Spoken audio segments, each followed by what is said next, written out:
El Señor les bendiga, hermanos. Les habla su hermano y amigo José Plasencia del canal La Fe de la Iglesia. Y bueno, en esta ocasión estaremos continuando el tema del canon de la Sagrada Escritura. Ya tuvimos un primer video donde estuvimos hablando fue una introducción, estuvimos haciendo algunas preguntas y dando respuesta a las mismas. Para los que no han visto este video, les recomiendo que lo puedan ver. Aquí tengo las preguntas, solamente las voy a repetir, pero si usted quiere ver el video en su totalidad, yo le invito a buscarlo en este canal. Se llama El Canon de la Sagrada Escritura, una introducción, y las preguntas con las cuales nos estuvimos introduciendo al tema fueron: ¿por qué tenemos un canon bíblico? ¿Quién ha definido el canon bíblico?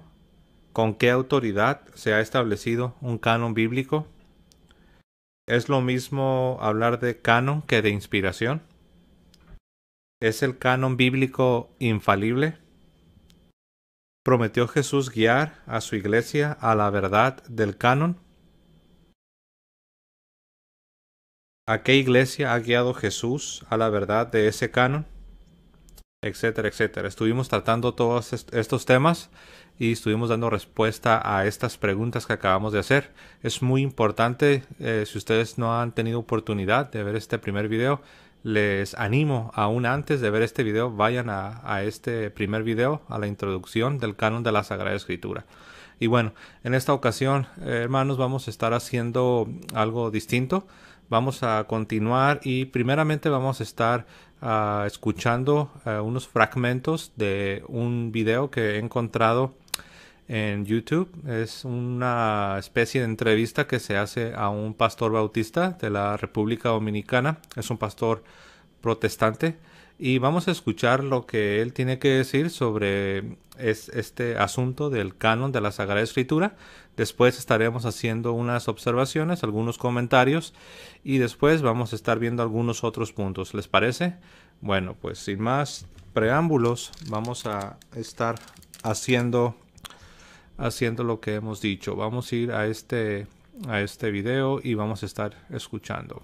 397 después de Cristo, el Concilio de Cartagena declara el canon cerrado, el canon de los 66 libros que tenemos hoy, reconociendo como los únicos libros que cumplían con los requisitos para ser incluidos dentro de él. Así es, para el año 300.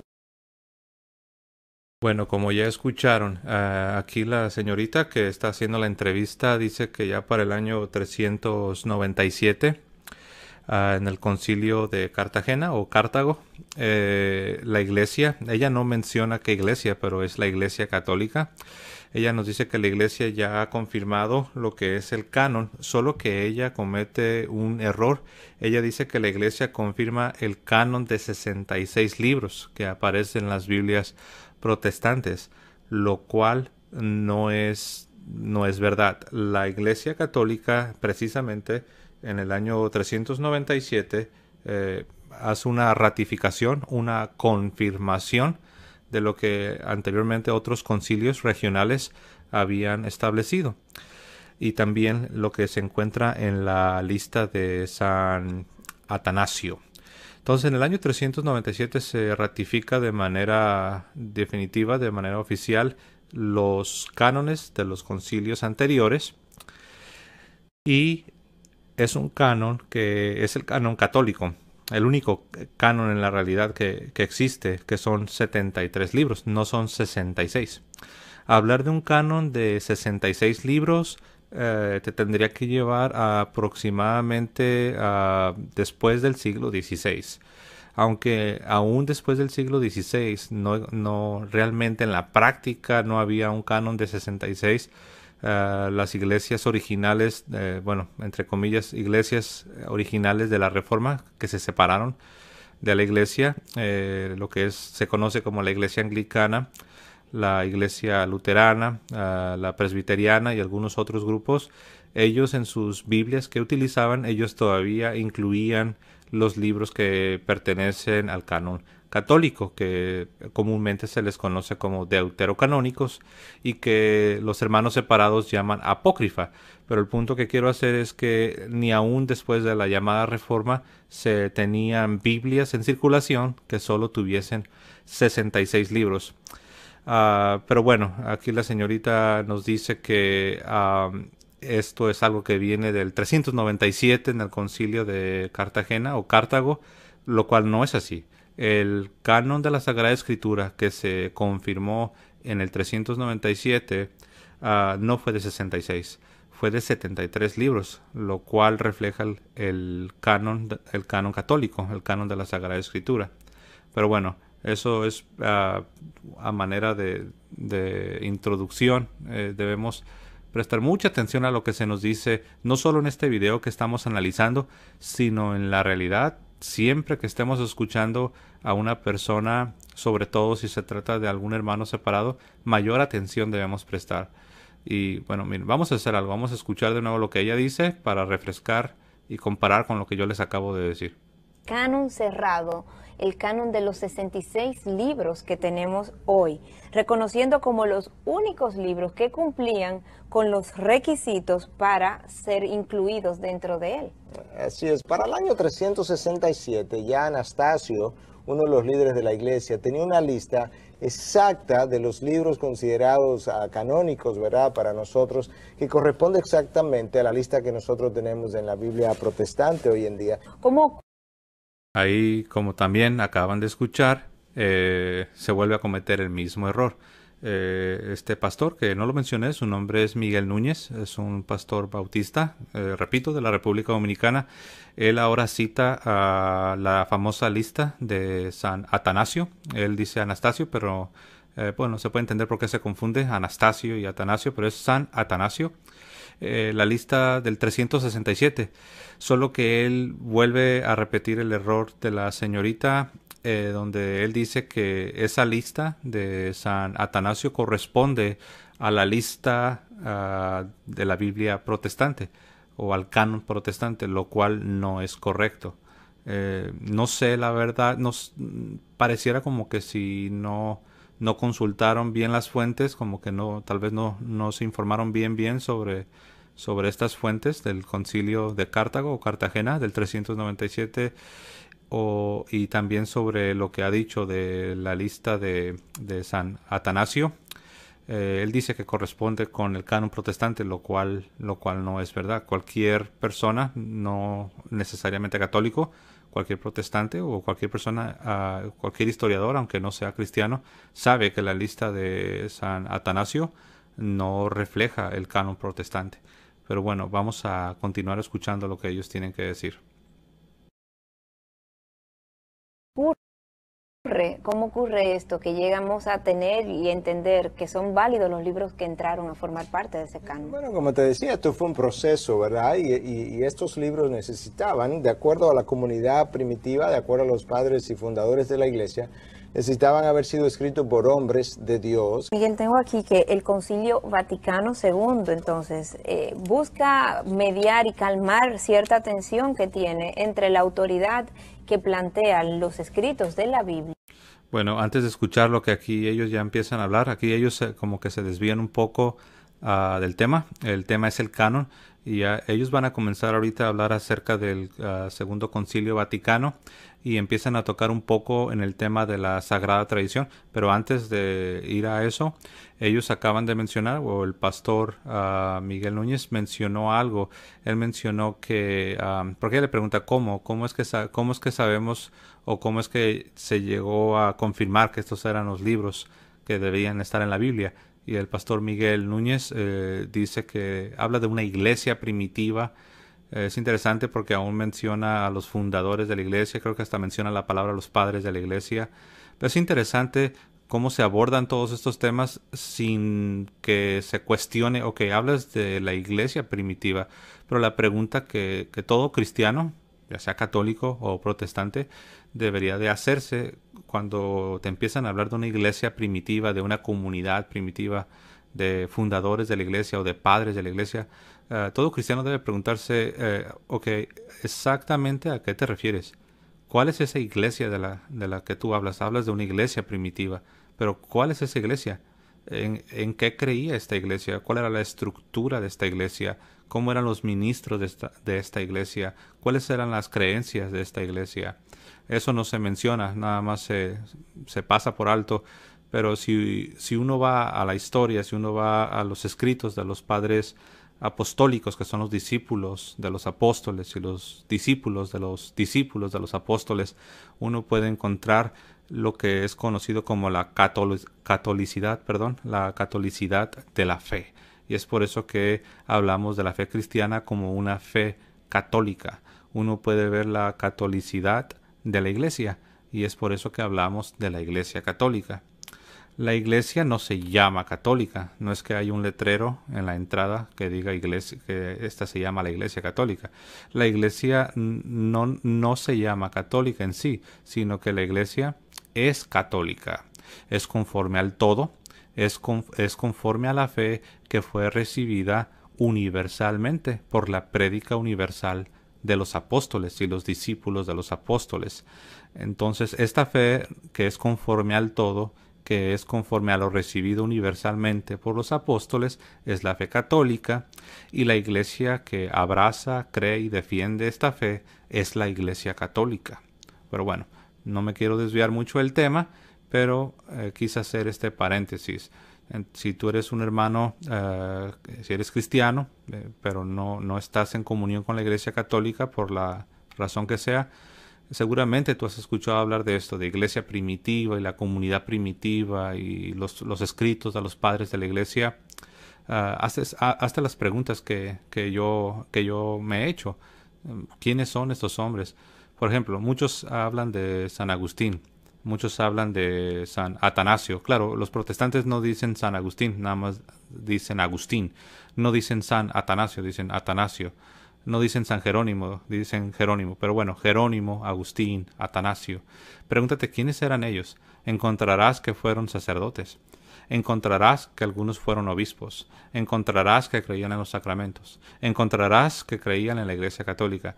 Es decir, muchos hablan de estos hombres como los grandes teólogos y los quieren reclamar para la fe protestante, pero se les olvida lo más importante, que fueron católicos, que fueron sacerdotes, ordenados sacerdotes, que algunos fueron obispos, que algunos, en el caso de Jerónimo y Agustín, San Jerónimo, San Agustín, inclusive fueron iniciadores de movimientos monásticos. Pero bueno, no nos vamos a desviar mucho, vamos a continuar escuchando esto. Ellos entienden que es la tradición, la autoridad de las tradiciones. Es este concilio que afirma entonces que tanto las escrituras como la tradición eran parte conjuntamente de lo que es la revelación de Dios y que por tanto no podían ser contradictorias, especialmente porque ambas eran dadas por el Espíritu Santo y ambas constituían en sí el depósito de la palabra de Dios, le confirieron la misma autoridad a las tradiciones que a las escrituras. A las escrituras. Ese es uno de los puntos irreconciliables de la fe católica con la fe protestante, y es que no hay forma de que en nuestra concepción bíblica podamos entender que las tradiciones puedan tener el mismo peso de lo que Dios inspiró y reveló a través de su Espíritu a estos hombres que plasmaron estas palabras. De hecho, Cristo se queja precisamente de cómo el hombre es capaz de, usando tradiciones de hombre, invalidar la palabra de Dios. Y en Marcos 7:13 es una cita que hemos querido traer para discutir hoy. Precisamente esta es la queja de Cristo contra los líderes religiosos de la época. Dicen que invalidaban así la palabra de Dios por vuestra tradición, la cual habéis transmitido, y hacéis muchas cosas semejantes a estas. Es posible seguir la tradición humana, violar la palabra de Dios, hacer idolatría incluso, pensando todo el tiempo que estamos obedeciendo a Dios. Bueno, aquí él ha tocado el tema de la sagrada, mencionan al Segundo Concilio Vaticano en relación a lo que es la sagrada tradición y la sagrada escritura, que ambas son parte, ambas son la palabra de Dios. Tenemos la palabra de Dios escrita, que es la Sagrada Escritura, y tenemos la palabra de Dios que fue predicada, fue enseñada oralmente, y eso está reflejado en la vida de la iglesia, está reflejado en sus costumbres, en su liturgia, en su praxis, su práctica. Es decir, la palabra de Dios es lo que ha dado, le ha dado forma a la iglesia, lo que ha moldeado, lo que ha infundido vida a la iglesia misma. La palabra de Dios no solamente es la parte escrita, sino que la palabra de Dios precede. La palabra de Dios es antes de... Vamos a enfocarnos, para dar un ejemplo concreto y específico, vamos a enfocarnos en el Nuevo Testamento. Antes de que tuviéramos los 27 libros del Nuevo Testamento, ya teníamos la palabra de Dios, y no me refiero a los escritos del Antiguo Testamento, me refiero al Evangelio predicado por nuestro Señor Jesucristo. Me refiero a los sermones, a las homilías, a las predicaciones, a las instrucciones dadas primero por nuestro Señor Jesucristo y después por los apóstoles a todas las comunidades cristianas. Ya estaba todo eso, ya había predicación, ya había enseñanza, ya había instrucción, ya había catequesis, ya había una forma de liturgia, ya había formas de hacer las cosas. Entonces todo esto ya existía antes de tener, repito, los 27 libros del Nuevo Testamento. Entonces la sagrada tradición es el Evangelio de nuestro Señor Jesucristo predicado, enseñado, transmitido, aún antes de que ni siquiera existiesen todavía los 27 libros del Nuevo Testamento. Si tú eres protestante, si eres un hermano separado, eres un cristiano no católico, pregúntate, antes de que se escribiesen los libros del Nuevo Testamento, ¿qué se usaba para la prédica? ¿Qué se usaba para la enseñanza? ¿Qué se usaba para la instrucción? ¿Qué se usaba para la liturgia, para el orden del servicio? ¿Qué se usaba? Bueno, ya estaba la palabra de Dios. Entonces, todo eso predicado, todo eso enseñado, todo eso transmitido es lo que la Iglesia llama la sagrada tradición o la tradición apostólica, que no debe ser confundida con lo que el pastor Miguel Núñez está confundiendo. El pastor Miguel Núñez está poniendo en la misma categoría las tradiciones humanas, las tradiciones que no tienen su origen en el Señor Jesucristo y en los apóstoles, sino que tienen su origen en simple y sencilla costumbre, que para ser más exactos son tradiciones que van en contra de la revelación divina, porque él da un ejemplo. Él da el ejemplo de cuando Jesús recrimina a los fariseos, cómo ellos, con tal de guardar sus tradiciones de origen humano, estaban quebrantando, estaban invalidando la misma palabra de Dios. Y eso es algo que la Iglesia Católica siempre ha enseñado. La Iglesia Católica siempre ha enseñado que no debe ser quebrantada la palabra de Dios, la revelación divina, con tal de seguir una tradición humana, una costumbre de origen humano. Entonces no hay que confundir sagrada tradición, tradición apostólica, no hay que confundir esto con las tradiciones de los hombres, que son cosas muy distintas. Pero es común que nuestros hermanos separados, que los hermanos protestantes, hagan caigan en esta confusión. No es lo mismo. Después, aquí prácticamente es de lo que él habla. Entonces ahí vemos cómo él confunde la tradición sagrada con las tradiciones de los hombres, que son cosas completamente diferentes. Y bueno, vamos a continuar, ¿les parece? Nuestra Biblia, dice aquí una de estas preguntas, tiene los 66 libros aprobados en el Concilio de Cartagena, cerrado el canon. ¿Se puede decir entonces que la Biblia católica, agregando los libros denominados apócrifos, está contradiciendo lo que manda Apocalipsis 22? Quizá pudiéramos revisar qué manda Apocalipsis 22 para responder básicamente el Apocalipsis 22 ya es el final de la Biblia. Dice que el que le agregue lo quitará, esta palabra de la profecía. Dios le agregará a esa persona las maldiciones, ¿verdad?, que contienen este libro. Pero yo creo que vale la pena, Patricia, revisar brevemente qué son estos libros apócrifos. Son libros escritos entre el Antiguo y el Nuevo Testamento en un momento en que no hubo revelación nueva de Dios. De hecho, uno de los libros apócrifos atestigua precisamente que no había profeta en esa época. Y lo interesante es ver cuándo son agregados, porque la Biblia Vulgata es la traducción latina oficial en latín, oficial de la Iglesia Católica, hecha por Jerónimo en el año 405. Esa Biblia tiene los libros apócrifos en una sección aparte por considerarlos no inspirados. Bueno, aquí el pastor Miguel Núñez está cayendo en un error. Los libros que en la Vulgata Latina aparecen en una sección aparte no son lo que los hermanos protestantes llaman apócrifa, que son parte de la Biblia, son parte del canon sagrado. En la tradición católica comúnmente se les conoce como los libros deuterocanónicos. Son libros que son inspirados, son parte de la Sagrada Escritura, pero los protestantes los llaman apócrifa.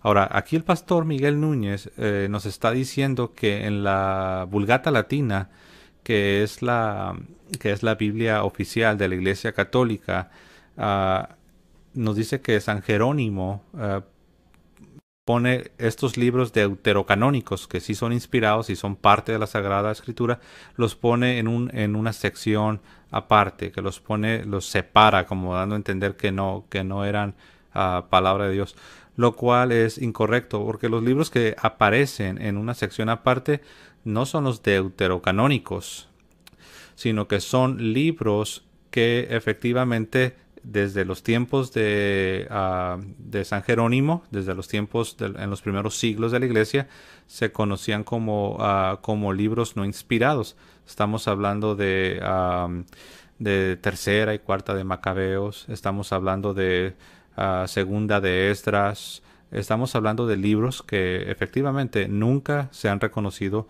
como libros divinamente inspirados. Eran libros utilizados en ciertos contextos de la iglesia. Eran libros que se leían. Sin embargo, nunca fueron considerados como libros de origen divino. Entonces, esos sí estaban en una sección aparte. Entonces, nada más aclarando este detalle, es que, repito, muchos no se dan cuenta que la manera como los protestantes utilizan la palabra apócrifos, la palabra apócrifa, no es la histórica. Ellos han desarrollado su propia definición. Cuando tú le preguntas a un protestante qué es un libro apócrifo, inmediatamente el protestante te va a decir, no, pues son esos libros que los católicos le agregaron al Antiguo Testamento. Eso es lo que te va a decir. Esa es la nueva definición, eso es la teoría que los protestantes han ido desarrollando. Sin embargo, cualquier otra persona que comprenda la historia, cualquier otra persona que haya tomado el tiempo de ver cuál ha sido la utilización de la palabra apócrifo o apócrifa a través de los siglos, a través de la historia, se dará cuenta que no es eso. La apócrifa son libros que no tienen su origen en Dios. Son libros que no son inspirados divinamente. Eso así de sencillo. Pero en la mente protestante, inmediatamente ellos piensan en los 7 libros del Antiguo Testamento que Lutero y sus seguidores rechazaron, lo cual no es así. Pero bueno, vamos a continuar escuchando al pastor Miguel Núñez.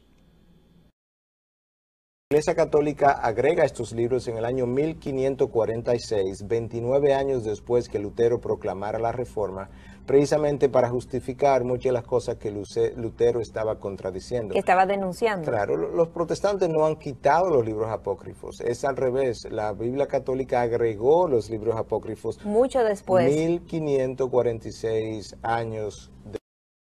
Bueno, aquí otra vez vuelve a repetir lo mismo que al inicio. Él está diciendo que, bueno, él dice que la Iglesia Católica en el 1546, perdón, que es el inicio del Concilio de Trento. Él dice que es ahí cuando la Iglesia Católica le agrega libros a lo que es el Antiguo Testamento, lo cual no es así. Esos libros siempre habían pertenecido a la Sagrada Escritura, siempre habían pertenecido a la Biblia. Y luego todavía osadamente dice que los protestantes no le quitaron libros, sino que fueron los católicos los que le aumentaron. Y digo osadamente porque se necesita valor para decir algo que ni la misma historia respalda. Cualquier persona, repito, no necesitas ni siquiera ser cristiano, no necesitas ser católico. Cualquier persona que tome el tiempo de hacer la debida investigación se dará cuenta que esos libros, que comúnmente se les llama los libros deuterocanónicos y que los protestantes llaman apócrifos, esos libros siempre han pertenecido a la Sagrada Escritura y fueron confirmados de manera definitiva, como ya se mencionó, en el año 397 en el concilio de Cartago o Cartagena, como algunas veces se dice. Permítanme corroborar aquí mi información. Un momento, tenemos aquí. Ok, sí, por ejemplo, en el 382, en el Concilio de Roma, se dio la lista. Después, otra vez, en el 393, en el Concilio de Hipona. Pero ya después, en el 397, se confirma, se ratifica de manera definitiva el canon que hoy tenemos en la Biblia católica. Pero bueno, aquí tenemos al pastor Miguel Núñez diciéndonos a todos que esto no es así, que esos libros nunca pertenecieron a la Sagrada Escritura, nunca pertenecieron al canon, y que en el año 1546, con el inicio del Concilio de Trento, la Iglesia Católica los ha aumentado, lo cual es falso, a todas luces. Simple y sencillamente, si una persona no tiene fe, no es cristiana, pero cree en la historia, esta persona puede dar credibilidad a lo que yo les he dicho, porque la historia misma nos enseña que esos libros, esos 7 libros que los protestantes rechazan y llaman apócrifa o apócrifos, esos libros siempre han pertenecido a la Sagrada Escritura. Pero bueno, vamos a continuar. Y bueno, un pequeño detalle, lo digo rápido, entre paréntesis, si tú vas y revisas un concilio que hubo en el siglo anterior a la llamada Reforma, en los 1400, hay un concilio, el Concilio de Florencia. Te vas a dar cuenta que ahí en ese Concilio de Florencia, ahí mismo se confirma los libros de la Sagrada Escritura, y adivina qué. Son los mismos que después, otra vez en el Concilio de Trento, que sí fue un concilio ecuménico, pero se confirma exactamente la misma lista. Entonces, aquí el pastor Miguel Núñez está omitiendo, pasando por alto e ignorando datos históricos que convenientemente lo hace porque están en contra de su teoría. Pero bueno, vamos a escuchar la continuación. Después del inicio de esta era, a 1500 años y tanto después que Cristo muriera. Y después de unos cuantos años de la Iglesia Católica haber considerado como cerrado el canon también. Absolutamente. Y Jerónimo, la Biblia Vulgata está ahí, que lo tiene separado. Bueno, ahí termina este video. Al último, el pastor Miguel Núñez vuelve a repetir lo mismo que dijo al inicio, o hace un momento, donde él dice que en la Biblia Vulgata los libros deuterocanónicos están en una sección separados, lo cual no es así, es que él se confunde. Cuando tú vas y revisas la literatura anterior a la llamada Reforma Protestante, los escritores cristianos, los expertos, cuando hablan de apócrifa, no están hablando de los libros deuterocanónicos, no están hablando de los 7 libros que ellos rechazan. Cualquier literatura, cualquier escrito cualquier literatura que preceda, o sea, que sea antes de Martín Lutero y su revolución protestante, cuando se maneja el término apócrifos o apócrifa, no se refiere a los 7 libros deuterocanónicos, se refiere a libros que no están en la Biblia católica, que nunca han sido considerados como libros inspirados. Por ejemplo, hablo de tercera y cuarta de Macabeos, hablo de segunda de Esdras y de otras porciones que no están en la Biblia católica porque no son inspirados y nunca han sido parte de lo que es el canon de la Sagrada Escritura. Pero bueno, esta ha sido la introducción. Ahora nosotros vamos a estar hablando de algunos otros detalles que tienen su relación con el canon de la Sagrada Escritura. Y bueno, hablando ya de los concilios, como ya lo mencioné, el canon de la Sagrada Escritura, a los hermanos protestantes les gusta decir que no estaba definido. Ellos quieren dar a entender que este asunto del canon de la Sagrada Escritura era un asunto abierto, era un tema que todavía estaba sujeto al debate, que todavía estaba sujeto a la especulación, a la controversia, lo cual no es así.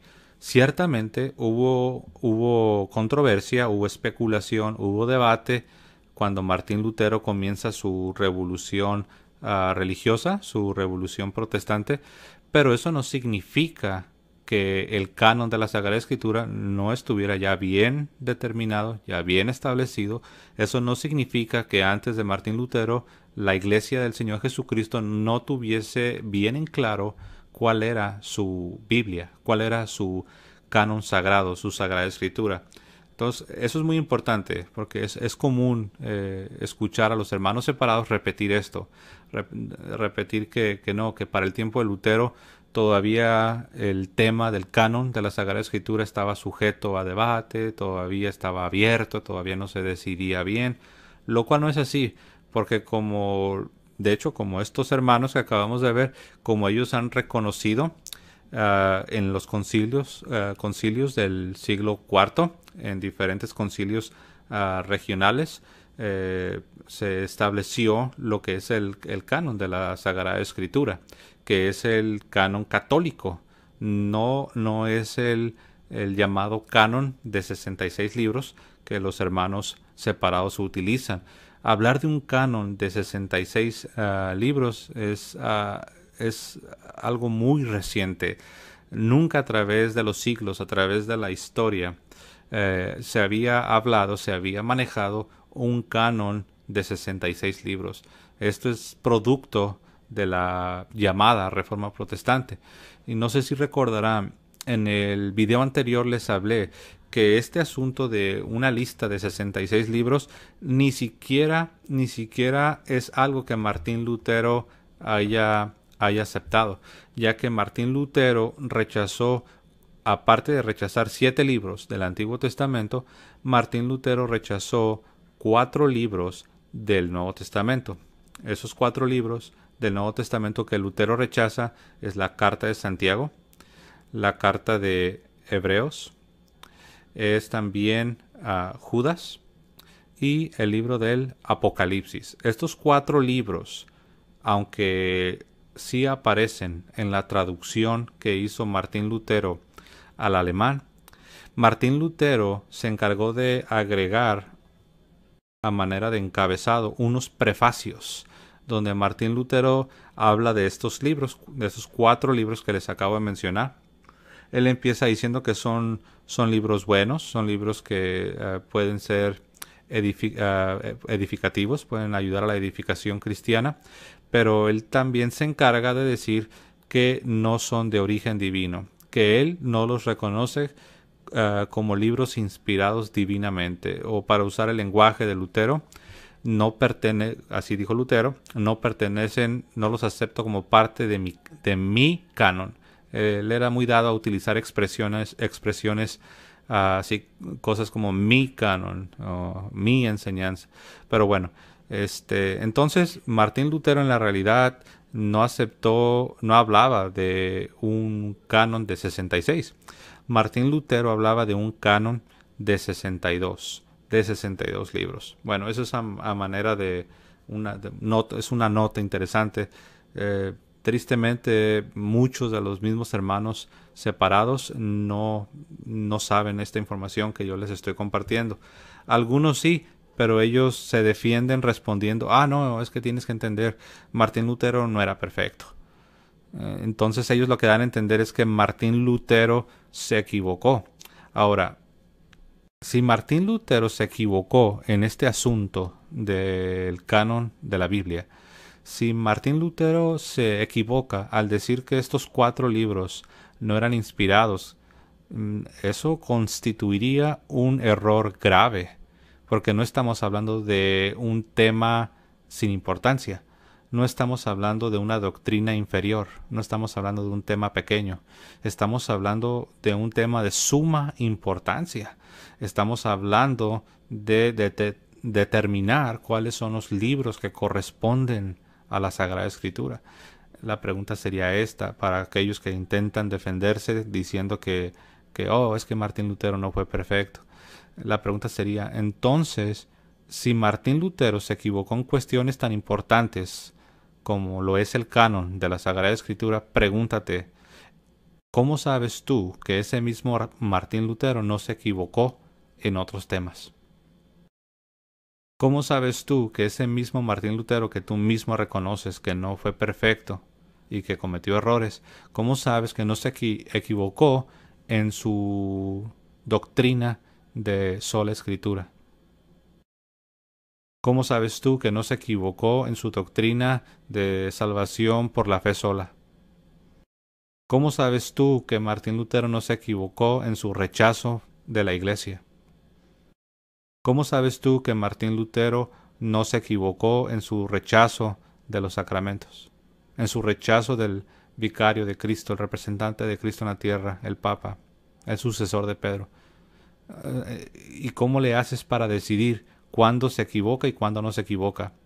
¿Cómo puedes tú, hermano separado, hermano protestante, cómo puedes tú saber en cuáles doctrinas se equivocó y en cuáles doctrinas no se equivocó? Bueno, esos son asuntos para pensar, para meditar. Entonces, volviendo al tema del canon, que ya había quedado bien establecido, bien definido en los concilios del siglo IV. Lo vemos en diferentes concilios, como ya lo he mencionado. Dicho sea de paso, en el el año 393, en el concilio de Hipona, San Agustín participa. Y como ya lo mencioné, a muchos les gusta hablar de Agustín. A muchos hermanos protestantes inclusive quieren reclamar a Agustín como si Agustín hubiera sido un protestante. Y se les olvida que Agustín fue un sacerdote ordenado en la Iglesia Católica. Se les olvida que después Agustín fue ordenado obispo. Por eso se le conoce como San Agustín de Hipona. Él era el obispo de Hipona. Se les olvida que San Agustín creía en los sacramentos. Se les olvida que San Agustín en sus escritos habla de la Iglesia Católica.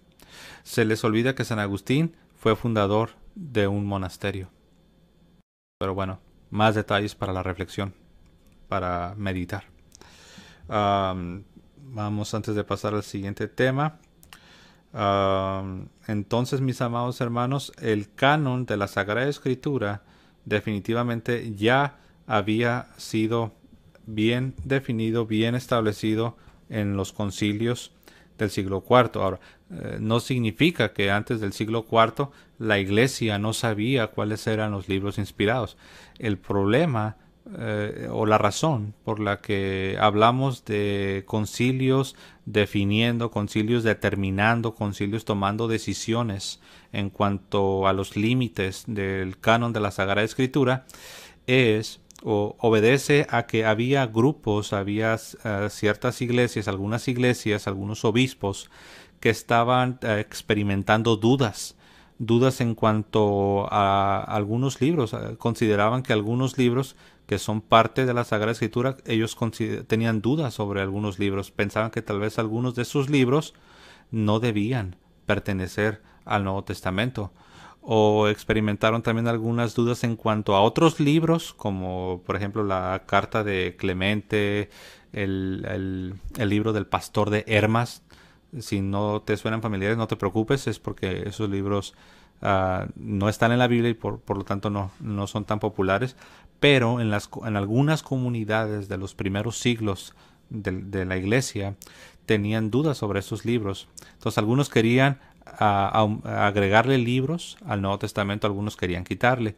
Entonces, conforme pasaron un par de siglos, algunas controversias surgieron y la iglesia se vio en la necesidad de realizar diferentes concilios para esclarecer bien el tema y definir de manera oficial, de manera dogmática, para todos los cristianos, para ser recibido por todos los creyentes, por todos los cristianos, por toda la iglesia universal, cuál es la Sagrada Escritura. ¿Ok? Bueno, vamos a continuar. Bueno, cuando hablamos del canon, necesitamos tener en cuenta que el canon tuvo un proceso de formación. Usualmente se habla del canon como de la siguiente manera: hay un primer periodo de formación, se le llama el periodo de formación del canon, que es aproximadamente del año 100 al año 220. ¿Por qué a partir del año 100? Porque ya para el año 100 se terminan de escribir los escritos del Nuevo Testamento. Entonces, aproximadamente del año 100 al 220 tenemos lo que es el periodo de formación del canon. Después también tenemos un periodo que se conoce como el periodo de discusión del canon. Es lo que les estaba diciendo. Había algunas iglesias que tenían dudas sobre algunos libros, y esto va aproximadamente del año 220 al 367 aproximadamente. Y tenemos después el periodo del establecimiento del canon definitivo, que va precisamente del 367 con la famosa lista de San Atanasio hasta el año 405, cuando ya con el Papa se cierra y se sella de manera definitiva a lo que es el canon de la Sagrada Escritura. Quiero decirles algo: a los hermanos protestantes, a los hermanos separados, les encanta decir que eso no cuenta, que porque esos concilios o el Papa Dámaso, cuando después confirma todo, dicen que no fue un concilio ecuménico. Pues miren, si nosotros vamos a utilizar esa forma de razonar, hay muchas cosas de nuestra fe que entonces también las tendríamos que rechazar. No todo lo que la iglesia ha enseñado ha sido por medio de concilios ecuménicos. Recuerden, ha habido muchos concilios, pero no todos han sido ecuménicos. La iglesia reconoce no solo los 21 concilios ecuménicos, la iglesia también reconoce los concilios regionales que han existido a través de la historia. Y la prueba de que la iglesia sí reconoce la validez de las decisiones que se toman en los concilios regionales es que el mismo Papa, ya en el año 405, confirma, ratifica de manera oficial, de manera dogmática, que efectivamente lo que se señaló en los concilios de Hipona, de Cartago, con la lista de Atanasio, todos lo que se decidió en esos concilios es confirmado por el Papa. Pero bueno, vamos a continuar. Vamos a continuar con el tema, ¿ok? Este es un tema bastante amplio, es un tema es muy grande. Yo creo que aparte de este video estaremos haciendo uno más para tratar de abarcar todo lo que tiene que ver con el tema del canon. Ok, bueno, primeramente quiero yo hablarles de que muchas veces se nos habla de que se deben rechazar los libros deuterocanónicos, y la explicación que se ofrece, y me refiero a los hermanos protestantes, ellos dicen, no, debes rechazar los libros deuterocanónicos, porque deuterocanon significa segundo canon, y eso significa que no eran parte del primer canon. No pertenecían a la lista original. ¿Ves? Deuterocanónico, segundo canon, ¿te das cuenta? Significa que no pertenecían al primer canon. Pues ese argumento se cae al suelo inmediatamente cuando uno les explica. Para empezar, ¿de dónde viene el término deuterocanon? Viene del siglo XVI. Fue un teólogo, esto es en el siglo XVI, en el tiempo poco después de que Lutero empieza con su revolución, con su llamada Reforma Protestante. Hubo un teólogo católico de nombre Sixto de Siena. Él es el que en sus escritos empieza a manejar el concepto deuterocanónico. Él es el que empieza a hablar de un deuterocanon. Ahora, yo quiero decirles algo. Aún en la tradición católica, después del siglo XVI, se ha manejado, hasta el día de hoy se maneja este concepto, esta terminología, hablar de libros deuterocanónicos. Pero quiero decirles algo. Este término que Sixto de Siena comienza a utilizar, él lo que hace, él utiliza ese término no para decir que había libros que no pertenecían originalmente a la Biblia y que después la iglesia los aumentó. Él utiliza el término deuterocanónico para distinguirlo del canon aceptado por los judíos. ¿Ok? Ahora, aquí hay algo curioso, porque Sixto de Siena, recuerden, era un judío convertido al catolicismo, que después se convertiría en un teólogo. Entonces, Sixto de Siena lo que hace, él no quería obviamente utilizar el concepto apócrifo, porque sería injusto desde el punto de vista histórico y sería ir en contra de la misma iglesia de nuestro Señor Jesucristo. Entonces él dice, ok, ¿cómo puedo hablar de estos libros que por una parte los protestantes están rechazando, pero que por otra parte no aparecen en el canon de los judíos, en el canon de la religión judía? Entonces él empieza a manejar el concepto de deuterocanon. Ahora, esto es un poco desafortunado porque puede causar una impresión, como los protestantes les gusta constantemente repetirnos esto, ¿no? Ellos dicen, no, mira, deuterocanónico significa segundo canon. Por lo tanto, eso claramente significa que no eran parte del primer canon. Pero es que la pregunta que uno tendría que hacer es, bueno, ¿cuál es el primer canon al que tú te estás refiriendo? Porque ciertamente Sixto de Siena utiliza el término, pero no para atacar el canon católico. Sixto de Siena, este teólogo católico del siglo XVI, no utilizó el término deuterocanónico para atacar la autoridad, para atacar el canon católico. Él lo utilizó para distinguirlo de otro canon, por así decirlo, que es el canon o la Biblia que los judíos rabínicos utilizan. Si tú visitas alguna comunidad judía rabínica y les pides que te muestren su Biblia, te vas a dar cuenta que no es igual al Antiguo Testamento católico. Hay 7 libros que no aparecen en la Biblia de ellos, que de ahí se han agarrado los hermanos separados, los hermanos protestantes, de ahí se agarran para decir que como los judíos, como el judaísmo rabínico no acepta estos 7 libros como parte de su Biblia, la llamada Biblia hebrea, ellos dicen, por lo tanto, eso significa que ni nosotros los cristianos debemos aceptar esos 7 libros como parte del Antiguo Testamento. ¿Ok? Entonces, Sixto de Siena, este teólogo católico en el siglo XVI, empezó a manejar el concepto de deuterocanon para poder hacer esta distinción. Y también para hablar del hecho de que estos libros en los primeros siglos, como ya lo mencionamos, había algunas iglesias, algunos obispos que expresaban dudas sobre ciertos libros. Y expresaban dudas sobre algunos libros en el Antiguo Testamento, pero también sobre algunos libros, como ya lo mencioné, en el Nuevo Testamento.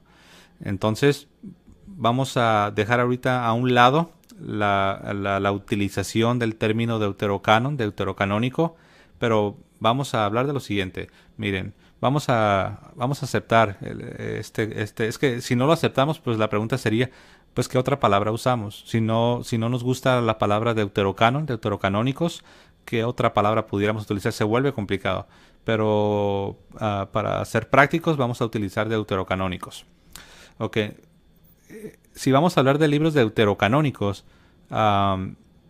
tenemos que saber, hay libros deuterocanónicos, por así decirlo, en el Antiguo Testamento, pero también hay libros deuterocanónicos en el Nuevo Testamento. Ahora, los hermanos separados, los hermanos protestantes, ellos les encanta decir que los deuterocanónicos del Antiguo Testamento deben ser rechazados, que porque su nombre lo dice, deuterocanónicos segundo canon, significa que no estaban originalmente. Uno debía preguntarles, ¿y tú qué opinas entonces de los libros deuterocanónicos del Nuevo Testamento? Porque tú estás siendo consistente, hermano separado. Tú estás siendo inconsistente, hermano protestante. Porque por un lado, rechazas los deuterocanónicos del Antiguo Testamento, pero sí aceptas los deuterocanónicos del Nuevo Testamento. Entonces, estos libros, tanto del Antiguo como del Nuevo Testamento, que son los deuterocanónicos, han sido puestos en duda, han sido rechazados por algunos cristianos en los tiempos, en los primeros siglos. Algunas iglesias llegaron a rechazar estos libros.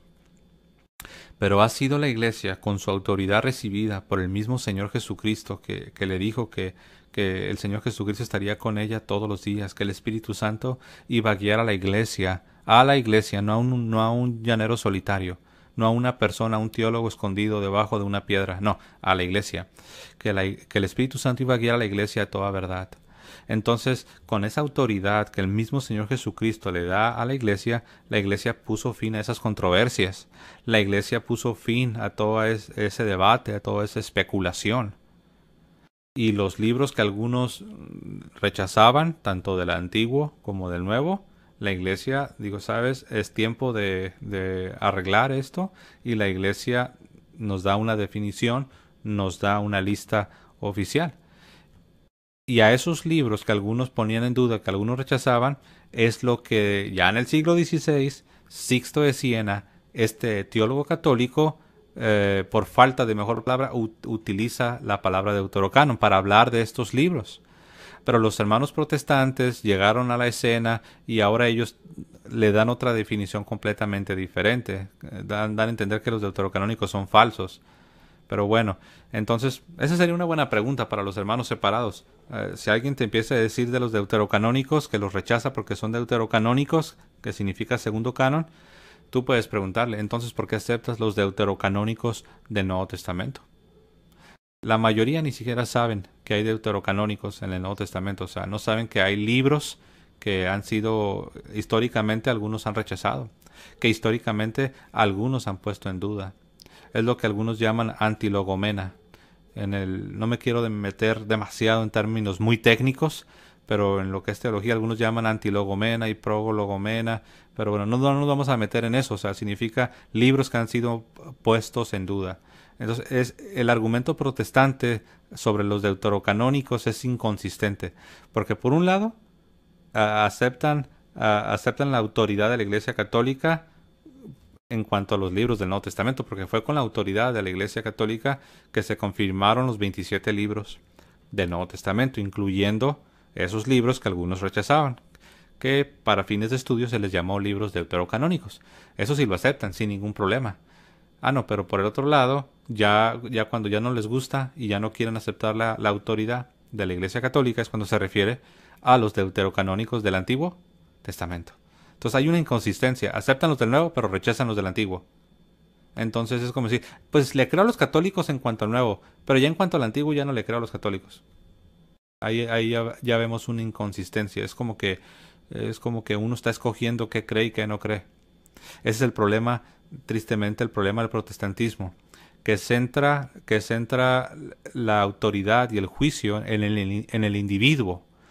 Por eso se ha dicho que que este asunto de un canon de 66 libros es ese canon de 66 libros, por así decirlo entre comillas, es un canon individual, mientras que el canon católico no es un canon individual, no, es un canon conciliar, es el canon de la iglesia, no es de una sola persona. Pero bueno, vamos a continuar.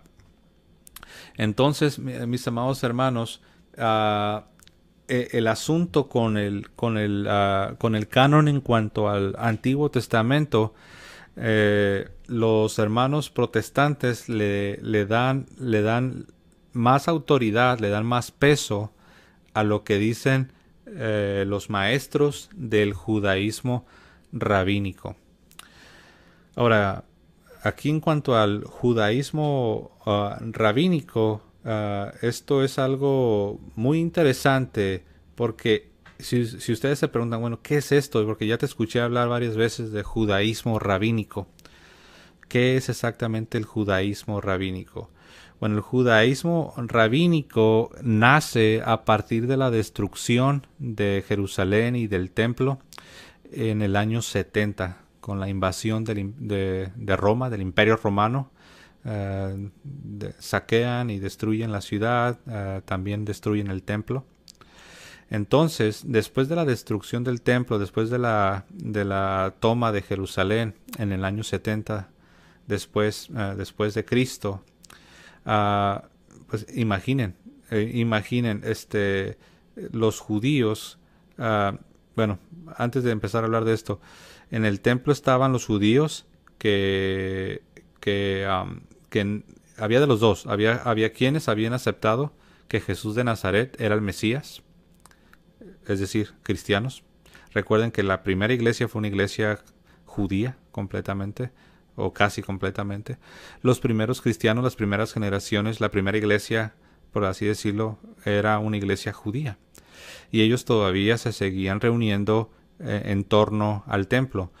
Obviamente ellos ya no estaban participando de los sacrificios, ellos ya estaban llegando a la comprensión de que Jesús era el Cordero de Dios, y obviamente en ese sentido ya no participan, pero aún vivían sus comunidades, las primeras comunidades cristianas que eran judías, aún estaban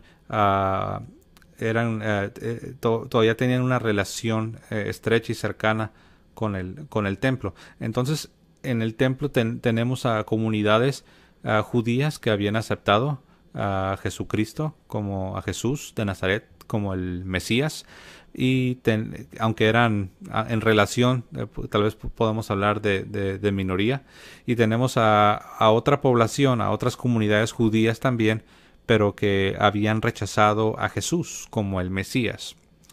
Y las dos estaban coexistiendo. De hecho, al principio, según los historiadores, según los expertos, aún en las mismas sinagogas, no solamente en el templo, no solamente en la vida del templo, sino aún en las sinagogas, que eran una especie de centros de estudio de la Sagrada Escritura. Aún en las sinagogas tenías judíos pertenecientes a los dos bandos, por así decirlo: los cristianos, los mesiánicos, los que habían aceptado a Jesús como el Mesías, y los que no lo habían aceptado, los que lo habían rechazado, y había algunas personas todavía tratando de entender, ¿verdad? Pero bueno, cuando se destruye el templo, se toma Jerusalén, surgieron dos líneas, por así decirlo. Surgió la línea de los judíos, que creían que Jesús era el Mesías prometido. En otras palabras, los cristianos, la iglesia. Y otra línea, la línea de los judíos que rechazaban a Jesús como el Mesías. Que dicho sea de paso, fueron liderados por los fariseos. Los fariseos se convirtieron en los líderes, en los maestros de estas comunidades judías que habían quedado muy mal parados. Ya no tenían el templo, ya no tenían a Jerusalén, habían quedado en una situación vulnerable.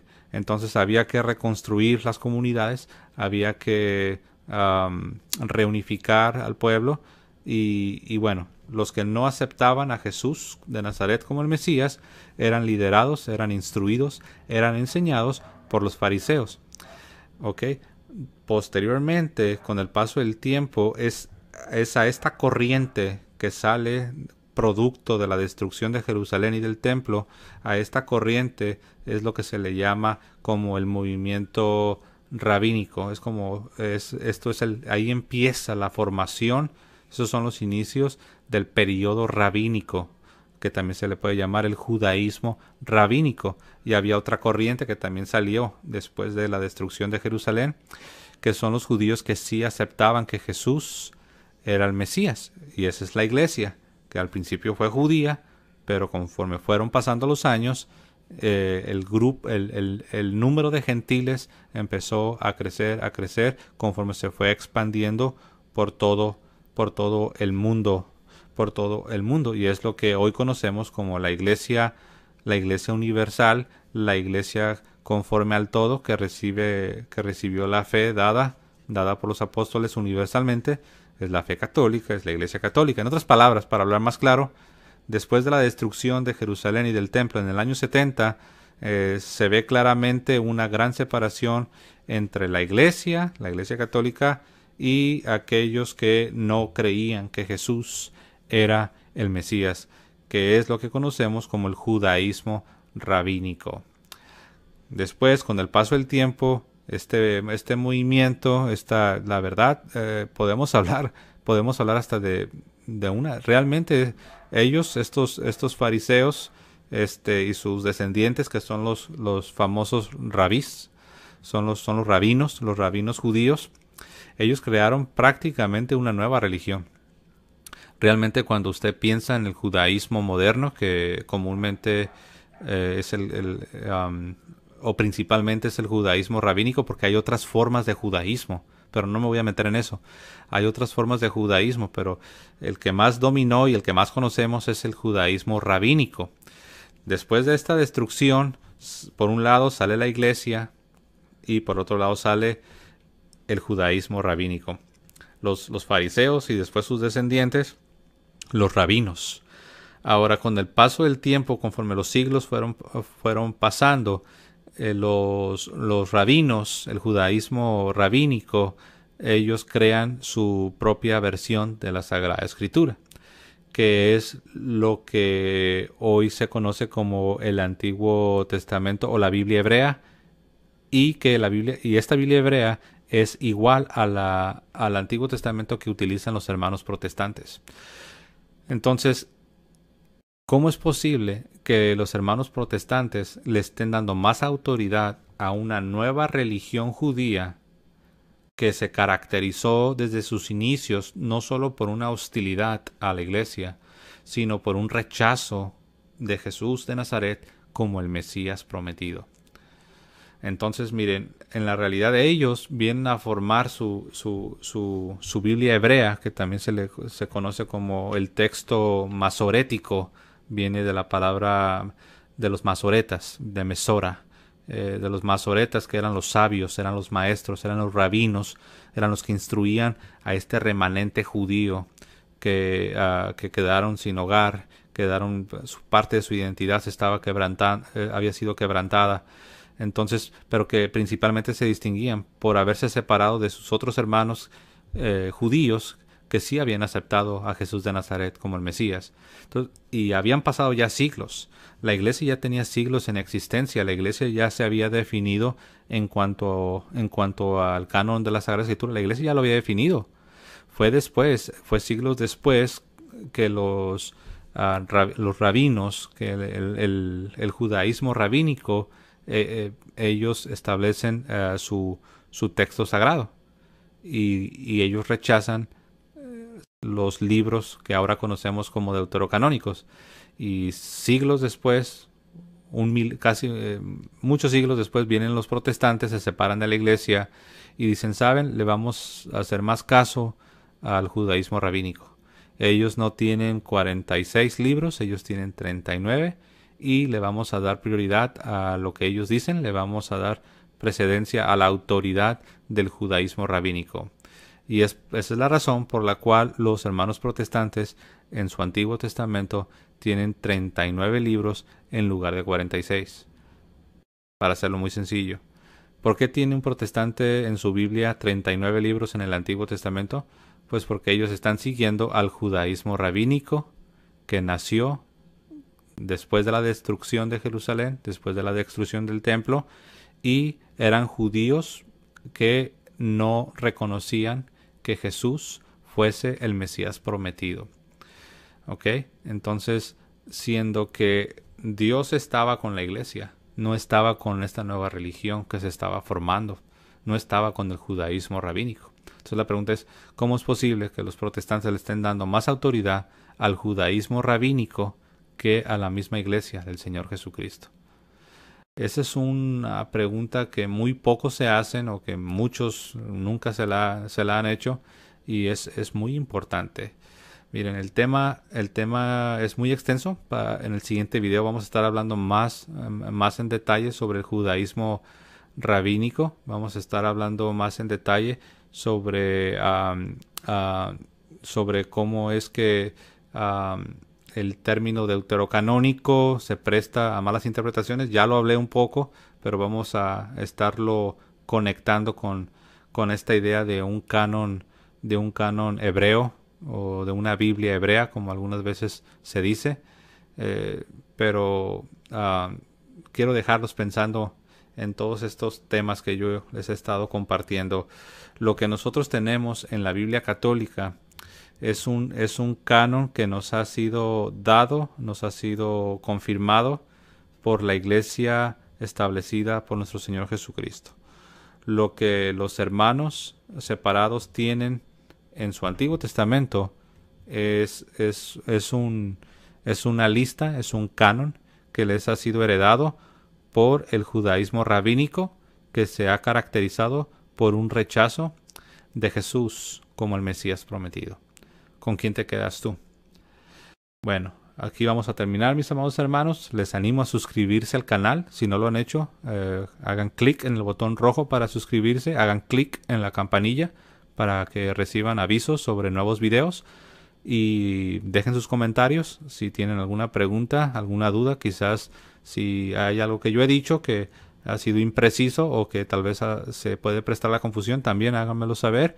Si hay algo que debamos aclarar o corregir, así lo haremos. Y gracias por su tiempo. Por el momento ha sido todo. Que tengan un hermoso día y que el Señor les bendiga, hermanos.